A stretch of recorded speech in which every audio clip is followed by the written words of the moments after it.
Yesterday I had the misfortune of what a lot of people have had happen with their MiniNova, and I was playing the upper octave of keys, and I pressed on the F key in the upper octave, and it just came right off. This is something that a lot of people have complained about, and I actually thought that they were just being rough on their keyboards, or they were taking it on tour or something like that.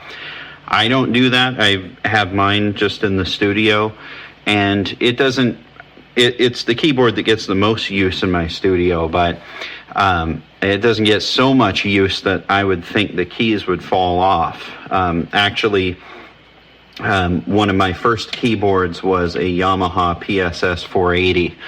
Those were made in the 80s, and I had mine until maybe 2008, 2009.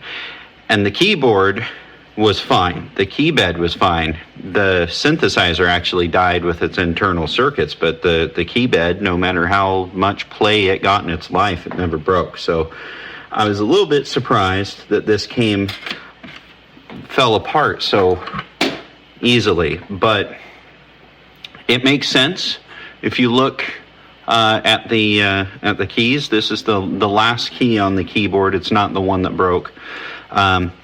If I'll measure these with these calipers here, and I don't know if that's visible right there, but it's 1 millimeter. So 1 millimeter of plastic. What this is used for, that's your spring. When you press down on the key, it pivots on that point, and it will, that's what makes it spring back up. And that's a very thin piece of plastic. I mean, if you think about anything, even a paper clip, if you bend it back and forth enough times, it'll snap apart. So a little bit disappointing. It should have been a thicker plastic or a different mechanism. But I looked into replacing this because they all come in one octave piece, and you take each octave apart on the keyboard. And I'll actually show you the keyboard. This is the keyboard. I apologize that I didn't start on this video when I started out, but I just wanted to take a look on the inside. And I figured that I have a solution that might help, and figured I would do a video on that, but I'm actually halfway through the process. So I've already taken the keyboard apart. This is the key bed right here with the lower octaves, which for now are just fine. I looked up on eBay because I've seen keys on eBay for sale, because this does happen. So you can buy an octave of the white keys, which seem to be the ones that break most of the time. But it was $50. Now I know I've seen them for between $5 and $15, something like that. 50 is pretty excessive. So I thought I would get in touch with Novation, see if they have a retailer that sells them for more of a sane price. But in the meantime, I thought I would fix it. So obviously with something like that, if you've ever worked with super glue before, even this kind of super glue, Gorilla Glue is like some of the strongest. You might get 2-3 presses out of that key, if that, and it'll break again. So what I figured I would do is I would put some glue on that so I could glue the piece together, and that the break point, which I think is always going to be the same break point, is right at the base of the key, right where it meets this tongue that comes out. But I put some glue, and this is actually excellent stuff. This is not a paid advertisement, but this stuff is really excellent because you'll see it's a gel super glue. And the problem with super glue is it's so liquidy that it just makes a mess everywhere. So you can actually put this on there and it'll stick where you want to put it, and then it doesn't get on your fingers. Super glue bonds to your fingers better than it bonds to anything else. But putting a dab along that edge right there holds it on, so then I can start to do this. So I've got a little piece of cellophane packaging if that's the name of the plastic. It actually came from this coin cell battery pack. I just cut that out of it. And then I took pliers and bent it to shape inside of this canal right here. So with the key held in place, then I could put glue all over the inside right here, bend it to that shape, and then stick it in there. So it's in there. It's going to make another layer of plastic right there to hold it in better. And then on the other side, I'm going to do the same thing. So I've got that piece of plastic, and when you set these keys down, if you've glued it, set them down on this side. On the workbench, I'm going to set them down right over here, and then that way there's no weight resting on that joint that you've made. Okay, so I've got this piece of plastic and I've got some pliers. So I will just take the end about 1 plier width, and these come to a point. I don't have anything that's more of a flat edge, so I'm going to try and get it as straight as I can by moving the pliers to the edge here, and then get a straight edge and then just push up on that. So then what I get is like an L-shaped piece, and I can get that a little bit tighter. And then what that'll do is it will fit in right along here on that end. So then what I'm going to do is get my marker and mark the edge on the other side. So I'm going to mark that edge right there. So that's where that edge fits in. Okay, grab that piece of plastic. Set the keys back down the way we should. Okay, and then do the same thing on the other side. I'm going to go over that line a little bit, because just the way plastic bends, you end up with a more of a curve, and it ends up bigger than that channel. Oop.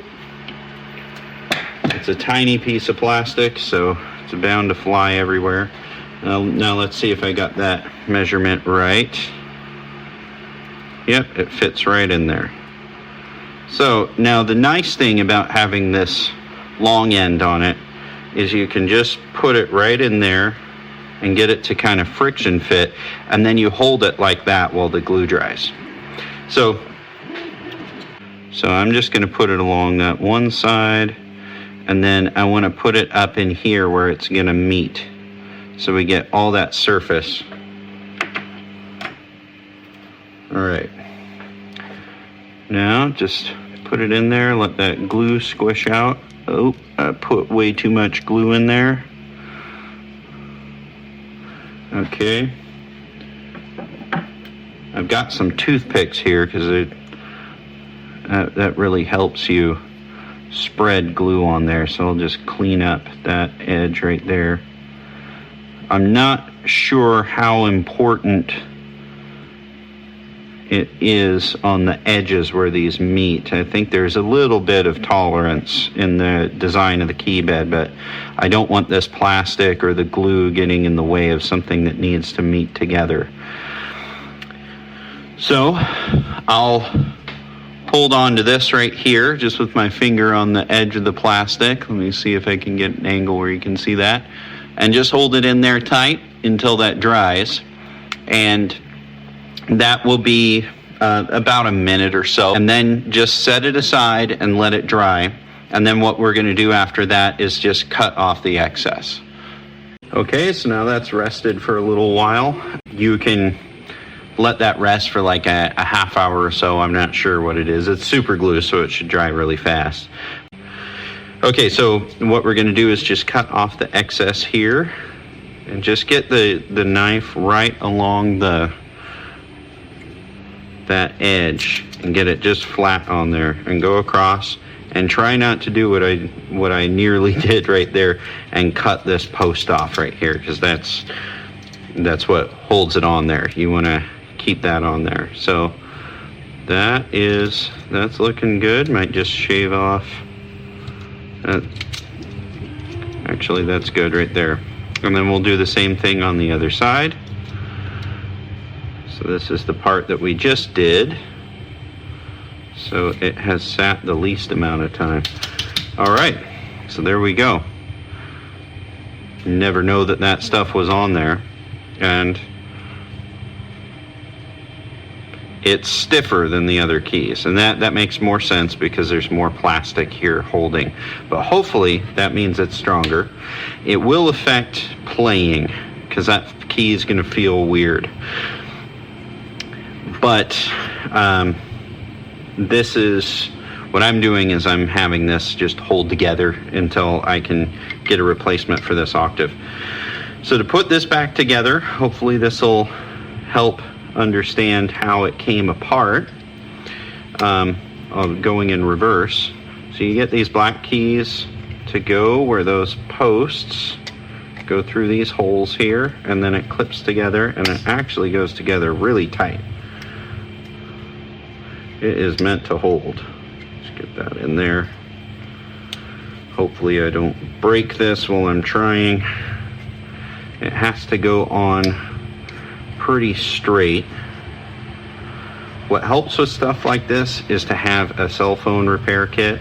This is what you would use to take the screen off, and you can just get that little pry bar in there and take things off nice and gentle.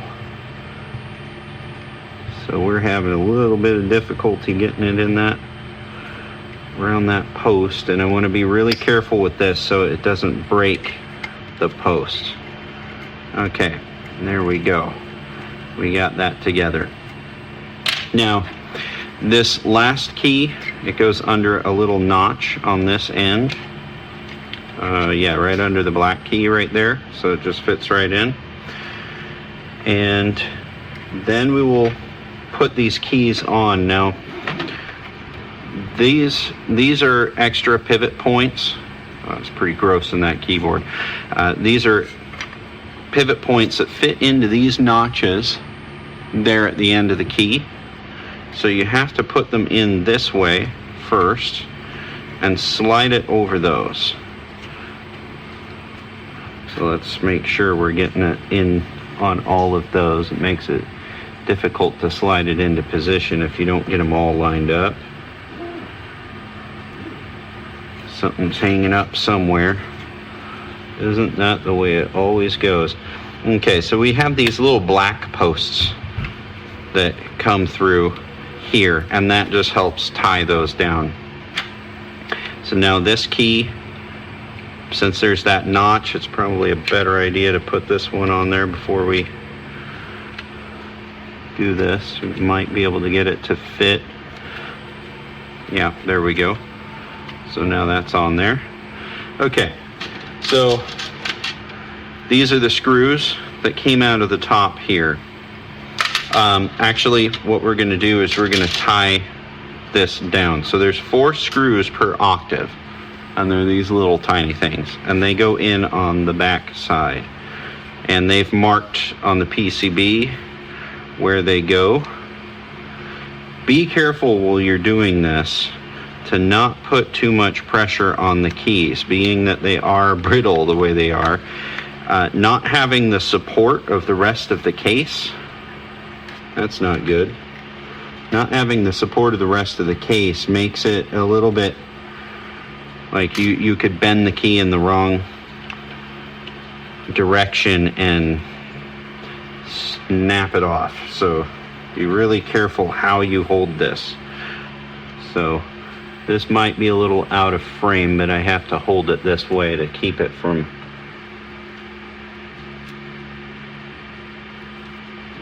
just go in there. Okay. We'll try it a different way. We'll just set it straight down. Hopefully the downward pressure is not bad for these keys. I'd imagine they aren't, since they're designed to have downward pressure, but you never know. Okay, this one is going pretty tight.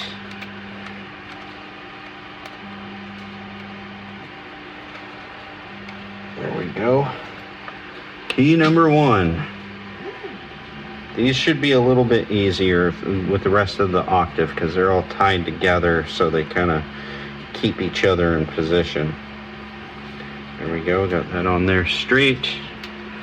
And then we got another one. I said 4 screws per octave, but there's actually 5. And that's because the extra key at the end. Let me locate the other 2 screws. What happened to those guys? Here's one. Tiny screws.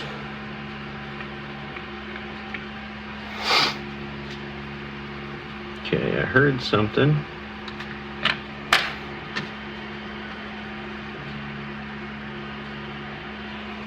All right.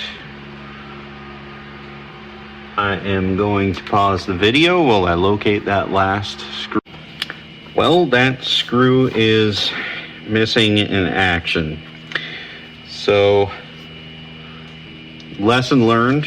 One thing, it pays to do this for all the screws that you find. Put them in a little Ziploc bag so then they don't disappear on you. I had a few, but I thought I'd be okay just putting those in it right here. And the second thing is the best tool you have is a Kung Fu grip.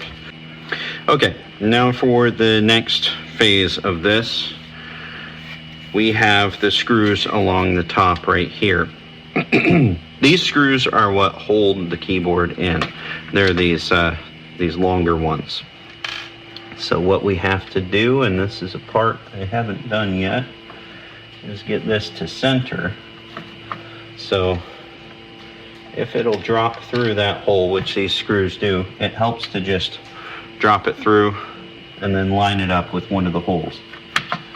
Then the rest of them will fall into place. And these take a larger screwdriver. So this might be off frame. Yep, we're off frame. Okay, so now you can see what I'm doing here. And what I like to do is tighten in one side and then go to the extreme side and put the screw in on that side. Then that just, you know, everything is lined up, centered. And we just go through and tighten these in. These are the, I think there's 2 screws per octave. You put it through these larger holes right here.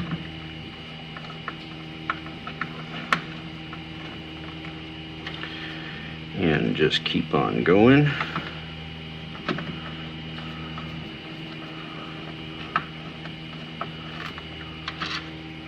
Do not over tighten. These are all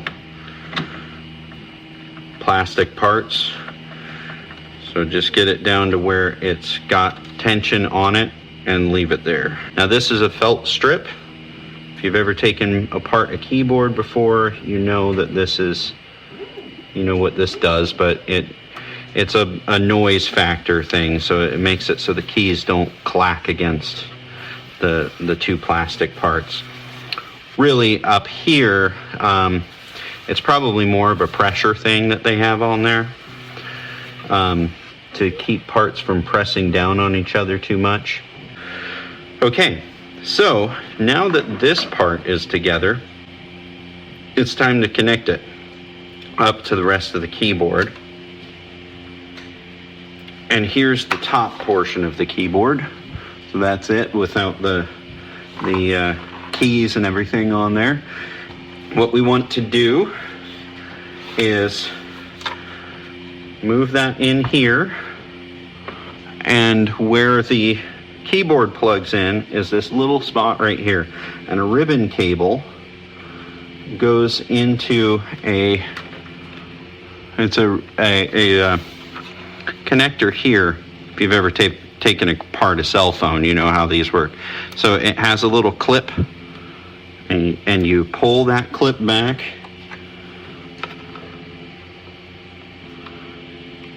like that, and then the underside is where all the contacts are. So you take this down and make sure when you're moving this stuff around. You're not grabbing this part right here. Grab it by the sides, grab it by the back. This will snap if you allow the full weight of the keyboard to be on it. So if you ever have to take this apart, beware of that. So now the keyboard goes right in here. It slips into that socket. You want to push it back until it doesn't go back anymore. And then you push that clip down, and that will hold that ribbon in place. Now the next thing on this side is this wire here. All this wire does is it turns on and off the LEDs for the pitch and mod wheel. So that goes into, I'll try and be careful, these are very brittle, so I'll just point to it. Right up in here behind the pitch and mod wheel, there's a little socket right there that just has 2 wire plug. So you just, there's a slot in there so you can tell which way it's supposed to go. Okay? I can't really show more than that because it's a little bit of a delicate operation here. Now you want this to go forward and then have that black bar go under the keys. So there we go, and we slip that down. Make sure everything's lined up. Okay, so just looking through, I can see light coming through from the other side, so I must have where the screws go in lined up right. These silver screws right here, they go in this front area. There's 4 of them, and they go, well, I'll just have to show you. I might be a little bit too careful with it, but then again, you can't be careful enough with this type of stuff. The knobs on the top of the synth, I don't like to rest the full weight of the synth on it. It might not be a big deal, but if you snap one of those knobs off, it can be a big deal. So I'm always careful with those. So we'll just start putting those screws into place.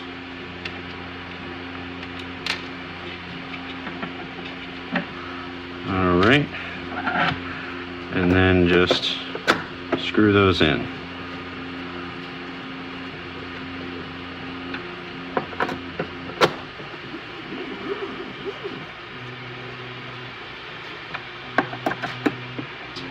So this is really to hold that key bed down.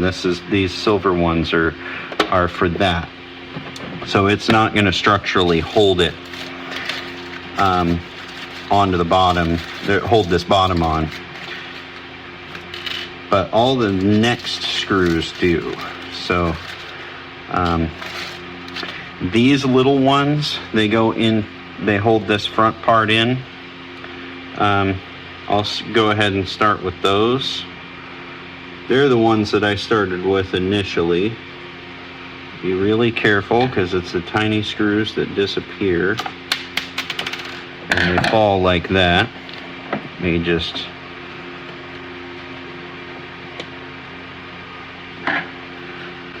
Okay. So we got one going in there. Okay, again, don't over tighten.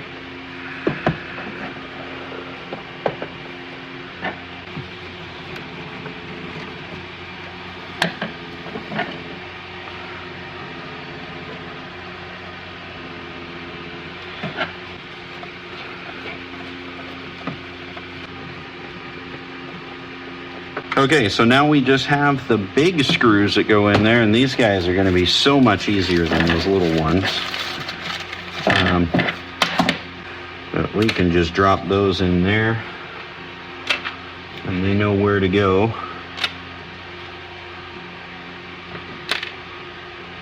All right, start putting those in there.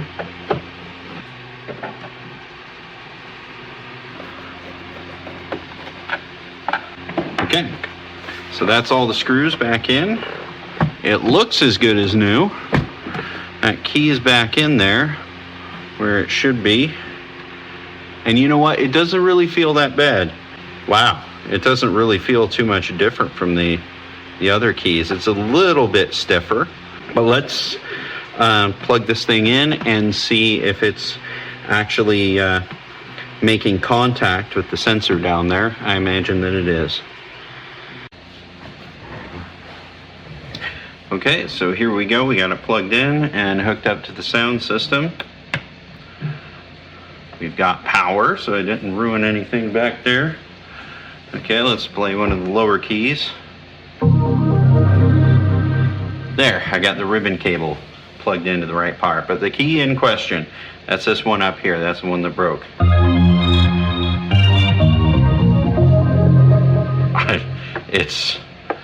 It's perfect. See that?